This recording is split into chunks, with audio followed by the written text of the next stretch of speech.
right now. She'll probably. Hey everyone, welcome. Good morning. Chelsea, Good morning. Good morning. I'm Heather. So we're just going to do a quick overview of Badger Mountain South and the compromise that was recently proposed that deals with open space in our community. Hopefully this will take about 10 minutes. So thanks for tuning in.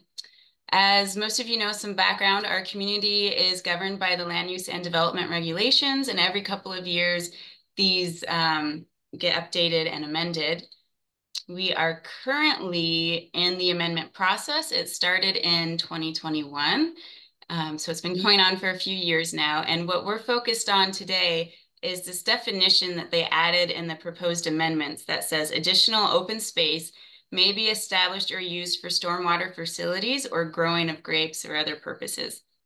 The reason that we're focused on this is because we have a lot of storm drainage ponds that are currently being developed out in Goose Ridge Phase 1 and Phase 2, and in the other communities that are coming, they'll have a lot of storm drainage ponds.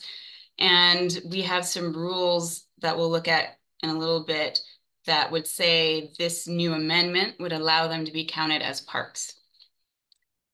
Okay, so we'll pause here and go over what's a park versus what is open space. So currently our LUDR has 7 required parks, and we were supposed to have another optional 17 parks. Of the required ones, 2 are city parks, the 30-acre one and then a 6-acre one.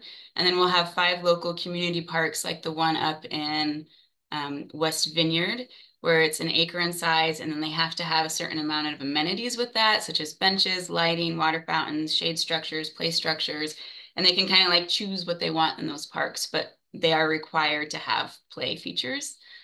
What is open space? So our LUDR actually doesn't define open space, so we have to use the City of Richland's open space definition. Here we're looking at developed open space. And developed open space needs to be developed open areas that have improvements to facilitate and support use. So this classification requires improvements necessary to accommodate and promote higher use levels. So that's kind of what we're focusing in on today is, does this compromise we're looking at give us open space that promotes higher use levels, and does it facilitate that level of use?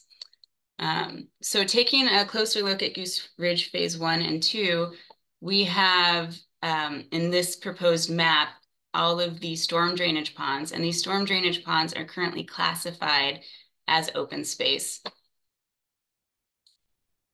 Here are some examples, if you don't live over in Goose Ridge, of the open space drainage ponds and what they look like. And here is an example of a developer saying that these open drainage ponds are utilized as site amenities and local community play areas.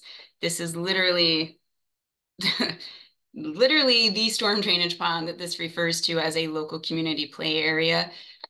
So we have kind of a history of developers saying that, yeah, kids can play in these, no problem. So why is this important? In the LUDR, there is wording that says no house in the Badger Mountain South Neighborhood General District, and that's this gray area, this light gray area, is intended to be farther than 3 blocks away from any park, mini park, or other type of open space. So what that means is it's supposed to kind of look like West Vineyard up above the Mercantile, where we have a park and our community can walk to it. But what's happened is that this 3-block rule has kind of been left to the wayside. And so when you look at the newer developments like West Vineyard, which is over by the gas station, West Village. West Village, which is down by the gas station. Thanks, Chelsea. Yeah. They don't have any interior parks or open space or places where their kids can play and where they can meet their neighbors. And they're now putting a park over here on the edge of the community, but that's still going to be really hard for a lot of people to walk to. And what we're looking at is avoiding that. We still have about 1,000 acres left to develop in Badger Mountain South, and there's 4 large areas where we want to make sure that these communities also get parks. and places for their kids to play that are within a walking distance. So when this amendment came forward, our community responded by writing in. We've kept interest alive for 2 years. And some people showed up to meetings to talk about it. And that resulted in the city and the developer coming forward just at the beginning of December with a potential compromise on the storm drainage ponds. And their compromise is basically stormwater facilities that are fenced off or which have a slope of 4:1 or greater will not count as open space. Because this was at the beginning of December, I asked the city to provide maps of like which storm drainage ponds that currently exist would fall into this category, and they didn't have time to get back to me. So my mom and I went out and we measured with a 4:1 slope measure here in a little level to make sure we were doing the readings right, to see if any of the storm drainage ponds would count or not count as open space. And looking at it from a preliminary standpoint, none of the storm drainage ponds in phase 1 or phase 2 would count as open space. So that seems like a pretty strong compromise to have going forward. There is one storm drainage pond over in Goose Ridge Phase 1 that's off of Barbera Street, where the slopes are a little bit gentler. And that one, the slopes were just on the cusp of being too steep, so it shouldn't count as a storm drainage pond, but most of that area would count. So looking forward, this rule would mean that most storm drainage ponds would look very similar to the storm drainage pond that's currently on the screen. So here's some issues that the compromise doesn't address. It doesn't address rocks, like what if there's a storm drainage pond made completely out of rocks? We have 3 of those over in Goose Ridge. It doesn't address amenities. So as we talked about earlier, let's see, I'm gonna just jump back real fast. As we talked about earlier, the open space has to have necessary improvements to accommodate and promote higher levels of use. So with a lack of benches or trash cans or play areas, do these storm drainage ponds really meet that qualification is a question I feel like we should be asking. And what are some bare minimum amenities that people would want?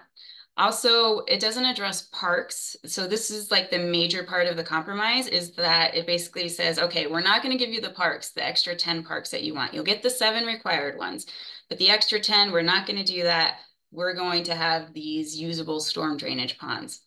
And so there are some pros and cons to that. Pros, the storm drainage ponds will have much safer slopes. And considering maybe that they won't be made of rocks, they would be usable play spaces for our kids.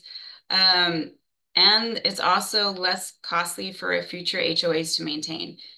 We have a lot of small HOAs, and it would be really hard for them to afford to maintain a park. And I'm saying that as a person on the HOA board for West Vineyard. Cons is there's less parks overall in the community. Again, what's the difference between parks and open space? That's play areas, trash cans, lighting, benches. Also a con is that these storm drainage ponds could be rock filled and not really usable anyway.